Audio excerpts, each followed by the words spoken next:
Exam ocean की इस बहुत ही स्पेशल और एनर्जेटिक ऑडियो क्लास में आप सभी का स्वागत है। मैं पहले ही बता दूं, आज का जो डीप डाइव है ना, वो यूपीएससी एग्जाम्स के सबसे फेवरेट टॉपिक पर होने वाला है। हाँ, और वो टॉपिक है एनवायरनमेंट प्रोटेक्शन और ग्लोबल प्रोटोकॉल्स। एग्जैक्टली तो मैं सभी स्टूडेंट से कहूंगा कि फटाफट अपनी कॉपी और पेन निकाल लें, क्योंकि आज की ये क्लास एग्जाम में आपको 2 से 3 पक्के नंबर दिला सकती है। एनवायरनमेंट का जो सिलेबस है ना, वो किसी घने जंगल की तरह लगता है। बिल्कुल सही कहा। इतने सारे एक्ट्स हैं, इतने कॉम्प्लेक्स ईयर्स हैं कि ज्यादातर स्टूडेंट्स इसमें खो जाते हैं। वही तो। लेकिन आज की हमारी ये चर्चा एकदम क्लियर मैप की तरह काम करेगी, जो आपको इस जंगल से निकालकर सीधे सही आंसर्स तक ले जाएगी।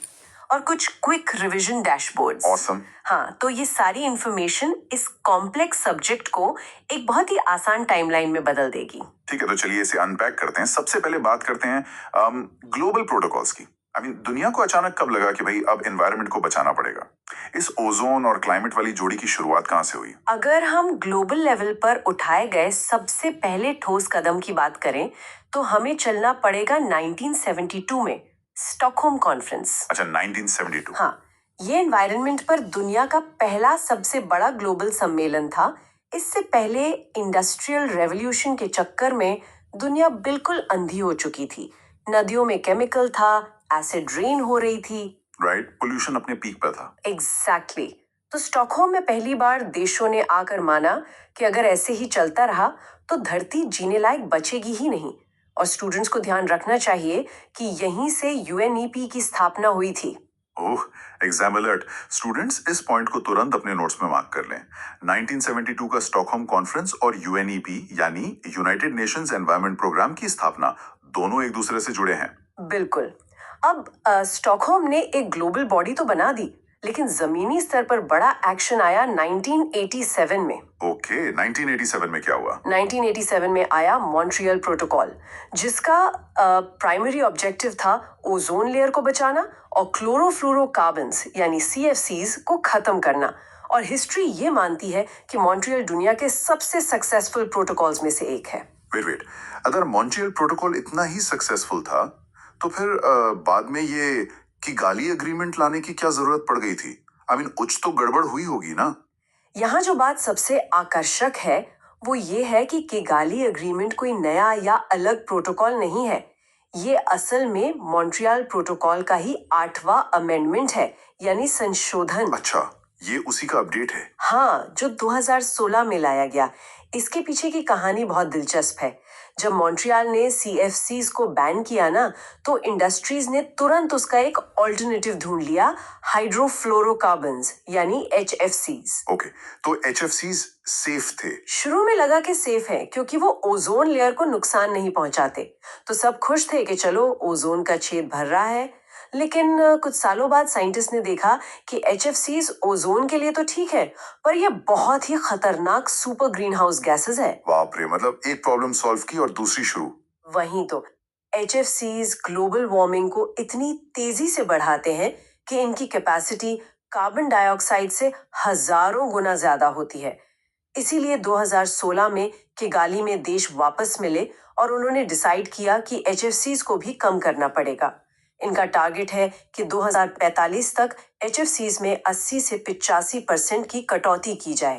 तो इस सब का क्या मतलब है? इसका मतलब ये है कि एग्जाम अलर्ट स्टूडेंट्स, अगर एग्जाम में पूछे कि मॉन्ट्रियल प्रोटोकॉल किससे जुड़ा है, तो आंसर है ओजोन लेयर और सीएफसीज। और अगर किगाली एग्रीमेंट पूछे तो वो एचएफसीज को कम करने से जुड़ा है। बिल्कुल सही। तो अब ग्लोबल वार्मिंग की बात हो ही रही है, तो थोड़ा उन प्रोटोकॉल्स पे फोकस करते हैं जो डायरेक्टली क्लाइमेट चेंज पर टारगेट करते हैं।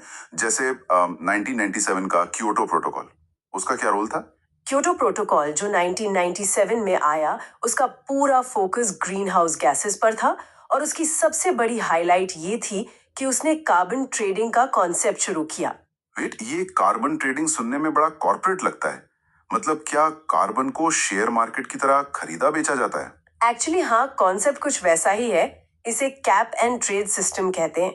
क्योटो ने अमीर देशों पर एक लिमिट यानी कैप लगा दी कि आप इस साल बस इतना ही एमिशन कर सकते हैं। ओके, एक लिमिट सेट कर दी। हाँ, अब अगर किसी देश ने कम पोल्यूशन किया तो उसके पास क्रेडिट्स बच गए, और जिस देश ने लिमिट क्रॉस कर दी वो उस पहले देश से क्रेडिट्स खरीद सकता है पैसे देकर। इससे क्लीन एनर्जी यूज करने वालों को फाइनेंशियल फायदा होने लगा। वाओ, पोल्यूशन कंट्रोल को प्रॉफिटेबल बना दिया। लेकिन अगर क्योटो 1997 में आया था तो पेरिस एग्रीमेंट सीधा 2015 में क्यों आया? आई मीन बीच में इतना लंबा गैप क्यों? क्योटो फेल हो गया था क्या? फेल नहीं, पर क्योटो की एक बड़ी प्रॉब्लम थी। उसने सिर्फ डेवलप्ड देशों पर बाइंडिंग टारगेट्स लगाए थे। तो अमेरिका जैसे देश नाराज थे कि इंडिया और चाइना जैसे डेवलपिंग देशों पर कोई लिमिट क्यों नहीं है। हाँ, ग्लोबल पॉलिटिक्स। एग्जैक्टली इसी चक्कर में सालों लग गए। फिर 2015 में पेरिस एग्रीमेंट आया। उसमें किसी पर जबरदस्ती लिमिट्स नहीं लगाई गई, बल्कि सबसे कहा गया कि आप अपने खुद के टारगेट सेट करें, जिन्हें हम एनडीसीज यानी नेशनली डिटरमिन्ड कॉन्ट्रीब्यूशंस कहते हैं। नोट करें स्टूडेंट्स, पेरिस एग्रीमेंट का साल है 2015 और इसका टारगेट है ग्लोबल टेम्परेचर ग्रोथ को 1.5 डिग्री सेल्सियस तक रोकना। ये 1.5 डिग्री वाला फिगर एग्जाम के ऑप्शंस में बहुत जाता है, तो टाइमलाइन ध्यान रखें। 1972 स्टॉकहोम, 1987 मॉन्ट्रियल, 1997 क्योटो, 2015 पेरिस और 2016 की गाली। ये टाइमलाइन एग्जाम के पॉइंट ऑफ व्यू से बहुत क्रूशियल है। बिल्कुल। अब ये तो हो गई ग्लोबल लेवल की बात है, लेकिन भारत के अंदर क्या चल रहा था? दुनिया तो बदल रही थी, पर हमारे देश में एनवायरमेंटल लॉज की दिशा किसने बदली? आई मीन मैं ईपीए यानी एनवायरमेंट प्रोटेक्शन एक्ट 1986 की बात कर रहा हूँ। हाँ, ईपीए एक बहुत ही गेम चेंजिंग कानून था। इसे भारतीय कानून में अम्ब्रेला लेजिस्लेशन भी कहा जाता है, और ये संविधान के आर्टिकल 253 के तहत लाया गया था। अम्ब्रेला लेजिस्लेशन यानी छतरा कानून। पर एक एनोलॉजी सोच रहा था मैं, क्या ये लॉ सच में एक छतरी की तरह काम करता है जो भारत को बाकी पोल्यूशन रूपी बारिश से बचाता है? ये नाम कहाँ से आया? अगर हम इसे बड़ी तस्वीर से जोड़ें तो आपको समझ आएगा कि इसके पीछे एक बहुत बड़ी ट्रेजेडी थी। देखिए, 1986 से पहले हमारे पास पानी के लिए वाटर एक्ट था, हवा के लिए एयर एक्ट था, लेकिन इन डिपार्टमेंट्स में आपस में कोई कोऑर्डिनेशन ही नहीं था। अलग अलग काम कर रहे थे सब। हाँ, फिर 1984 में भयानक भोपाल गैस ट्रेजेडी हुई, हजारों लोग मारे गए। तब सरकार को रियलाइज हुआ कि जब ऐसी कोई आफत आती है तो एजेंसीज एक दूसरे पर ब्लेम डालती हैं। ओह, आई सी। तो उन्हें एक ऐसी सेंट्रल अथॉरिटी चाहिए थी जो एक छतरे की तरह इन सबके ऊपर बैठकर कोऑर्डिनेशन कर सके। ठीक है। इसीलिए 1986 में ईपीए लाया गया, ताकि एनवायरमेंटल लॉज का एक यूनिफाइड ढांचा बन सके। तो इस सब का क्या मतलब है? मतलब ये है कि भोपाल गैस ट्रेजेडी की वजह से देश को एक मजबूत अम्ब्रेला लॉ मिला। स्टूडेंट्स, एग्जाम अलर्ट, ईपीए का साल 1986 और ये आर्टिकल 253 के तहत लाया गया है, ये जरूर नोट कर लें। बिल्कुल, लेकिन कानून आने के बाद भी एक नई प्रॉब्लम शुरू हो गई। अब क्या हुआ? देखिए, कोर्ट्स में केसेस बढ़ने लगे। रेगुलर कोर्ट्स में वैसे ही इतने पेंडिंग केसेस होते हैं। एक एनवायरनमेंट का केस चला गया तो वो सालों तक अटका रहता था, ताकि डेवलपमेंट प्रोजेक्ट्स भी रुक जाते थे। हाँ, ये तो है, तारीख पे तारीख। वही, इसी प्रॉब्लम को सॉल्व करने के लिए 2010 में एनजीटी बनाया गया, यानी नेशनल ग्रीन ट्रिब्यूनल। और मैं बता दूं, भारत एनजीटी बनाने वाला दुनिया का सिर्फ तीसरा देश बना, ऑस्ट्रेलिया और न्यूजीलैंड के बाद। Wait, really? हम पूरे वर्ल्ड में थर्ड नंबर पर थे? हाँ, डेवलपिंग कंट्रीज में तो हम पहले थे। एनजीटी नॉर्मल कोर्ट से अलग है, क्योंकि इसमें सिर्फ जजेस नहीं होते, बल्कि टॉप एनवायरनमेंट साइंटिस्ट और एक्सपर्ट्स भी बैठते हैं, ताकि टेक्निकल मैटर्स पर जल्दी डिसीजन लिया जा सके। नोट करें स्टूडेंट्स, एनजीटी का मेन टारगेट होता है कि कोई भी केस 6 महीने के भीतर निपट जाए। ये 6 महीने वाला डेडलाइन एग्जाम में डायरेक्टली पूछा जाता है। और एक और टेक्निकल पॉइंट जो स्टूडेंट्स को नोट करना चाहिए, एनजीटी रेगुलर कोर्ट्स की तरह सिविल प्रोसीजर कोड यानी सीपीसी के सख्त रूल से नहीं बंधा होता। ये नेचुरल जस्टिस यानी प्राकृतिक न्याय के सिद्धांत पर काम करता है। यानी प्रोसीजरल डिलेज कम होते हैं। एग्जैक्टली। और एनजीटी की मेन बेंच न्यू दिल्ली में है, जबकि 4 रीजनल बेंचेस भोपाल, पुणे, कोलकाता और चेन्नई में है। एग्जाम अलर्ट, ये चारों शहर टिप्स पर होने चाहिए। भोपाल, पुणे, कोलकाता और Chennai, north, south, east, west cover हो गया। ठीक है, अब थोड़ा ग्राउंड लेवल पर चलते हैं। ये लॉज तो ठीक है, पर फॉरेस्ट और एनिमल्स को स्पेसिफिकली बचाने के लिए कौन सा लॉ है? उसके लिए हमारे पास है WPA 1972 यानी वाइल्ड लाइफ प्रोटेक्शन एक्ट। ये भारत में कंजर्वेशन का सबसे मजबूत पिलर है।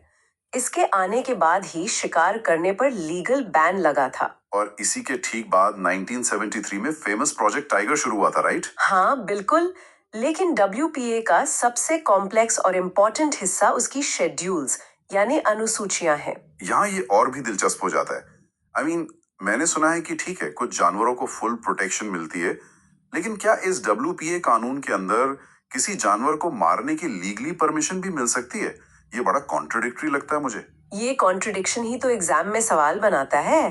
देखिए, शेड्यूल 1 और शेड्यूल 2 उन जानवरों को रखते हैं जिन्हें एब्सोल्यूट प्रोटेक्शन मिली हुई है, जैसे टाइगर, एशियाटिक लायन या स्नो लेपर्ड।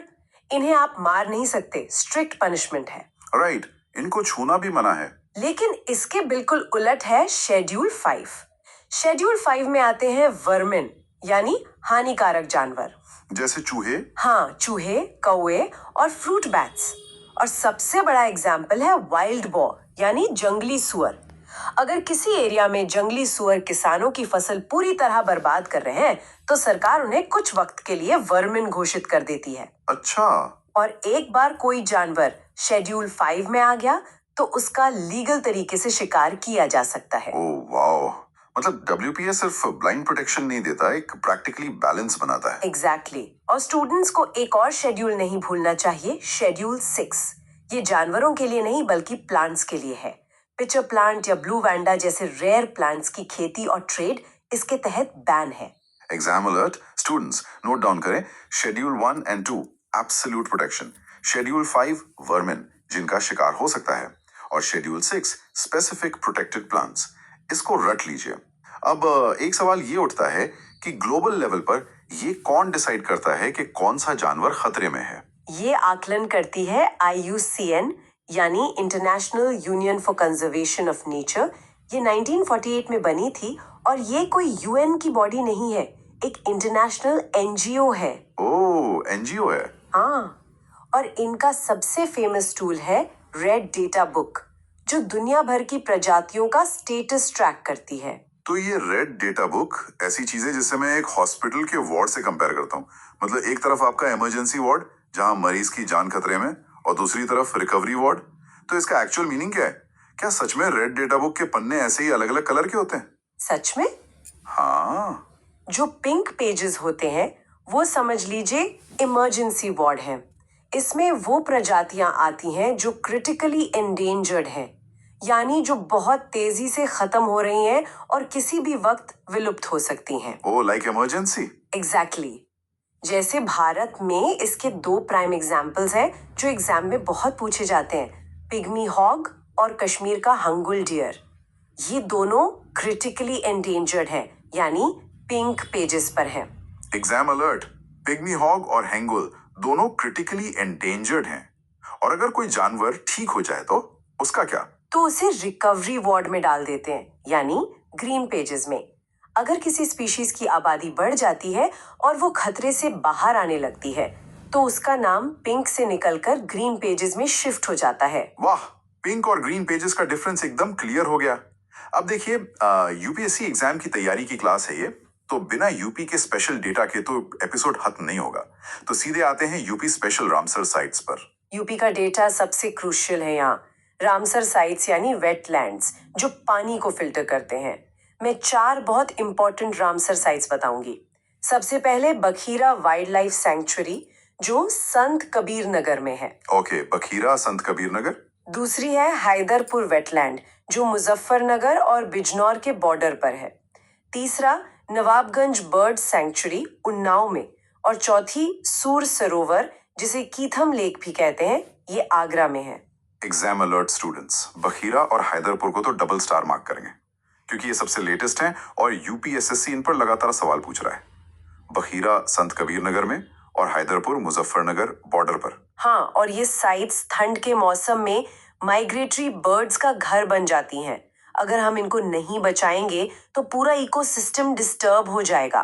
ठीक है, तो जल्दी से क्विक रिकैप लेते हैं स्टूडेंट्स के लिए। 1972 में स्टॉकहोम जहां UNF बना, 1986 में EPA आया, एक umbrella law, Bhopal gas tragedy के बाद।